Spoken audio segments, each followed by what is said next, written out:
2005, China after SARS in 2003, and the blizzards and the Wenchuan earthquake of 2008, and it seems Indonesia, certainly after the tsunami of 2004, have all redoubled, even tripled their energy applied to emergency management. We like to look at this issue across a number of distinctive areas. And this is certainly not the only way that one could compare, but I think that it is a useful way of dividing it up. Certainly natural disasters, typhoons, earthquakes, tsunamis, wildfires, mudslides, the list goes on, as some of the presentations showed this morning.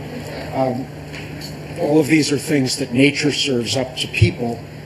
There are also things that mankind serves up to itself. There are infrastructure failures, bridges collapse, dams fail. There are technology failures, airline crashes, other kinds of serious transportation accidents, and systems failures. Increasingly, we are highly dependent on our computer systems, telecommunications, and many other kinds of technology to keep our banking system running, to keep government running, et cetera, et cetera. All of those are vulnerable to failure that can create disasters. Emergent infectious disease is the third area. SARS or West Nile virus, avian flu, pandemic H1N1 that we've been dealing with, all of these create hazards. And finally, terrorism is a reality that is with us in all three countries, and which in important ways, every time we walk through a metal detector, shapes our lives and creates inconveniences for us. I mentioned that China and the U.S. have suffered what I would call landscape-scale disasters, namely disasters that cover very large geographic areas. In 2005, Hurricane Katrina was a terrible event in the United States, the most destructive natural disaster we've ever faced. An area roughly the size of the United Kingdom in our southeast was flooded. New Orleans was particularly badly hit. A city of more than 500,000 people was 80% underwater, with most of the residences in the city severely damaged or totally destroyed. More than 1,300 people were left dead, and more than 1 million people had to be evacuated. The total estimated damage of this disaster was almost $100 billion, including $67 billion to repair housing, $20 billion to get businesses going. These pictures give you at least a little bit of an idea of what the devastation was like. An aerial view would have shown a gigantic area of devastation stretching out over many square miles. In China, only a little less than 2 years ago, a year and a half ago, China experienced some devastating blizzards, which you may remember reading about. They paralyzed large parts of the country.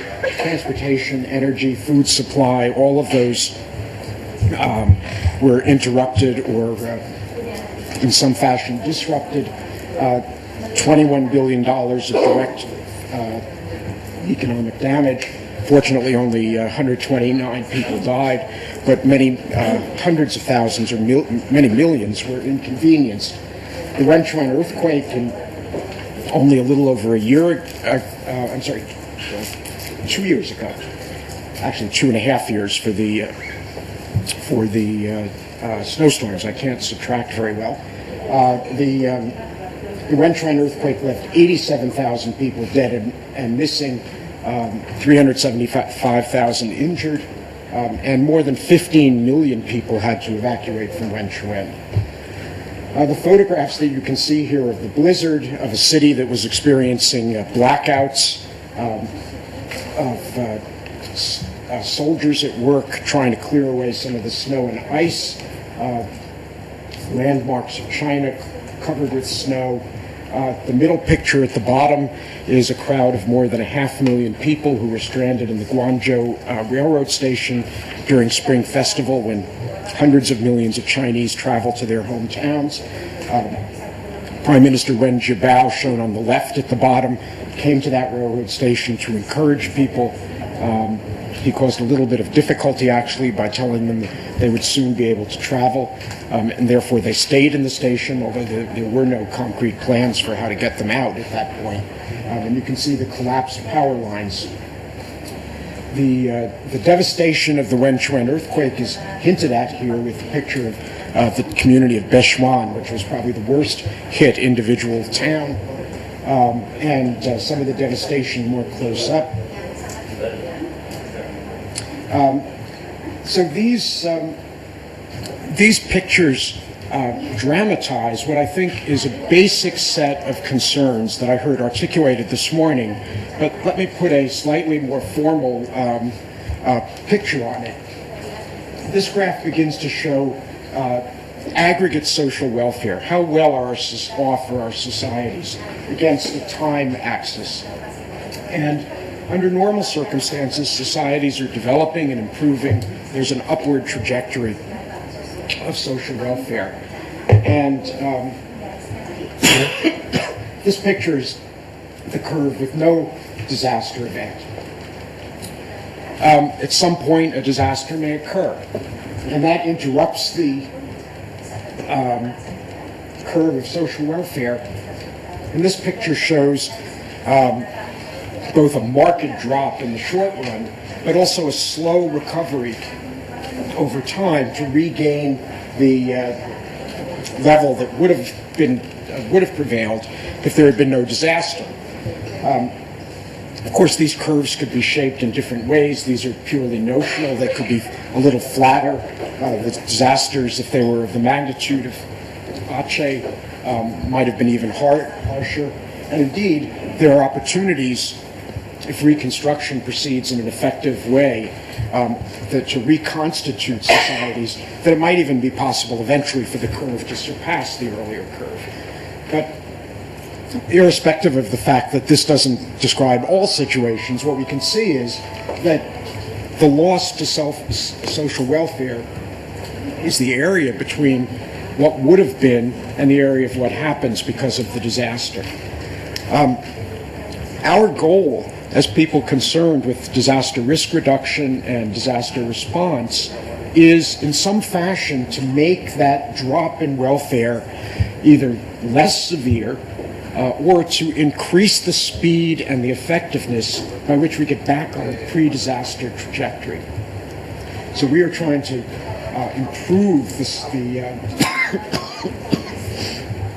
trajectory, either to eliminate the disaster altogether or mitigate it so it's a less severe drop, or to push it forward faster. And we can think about many of the things that we do in that regard.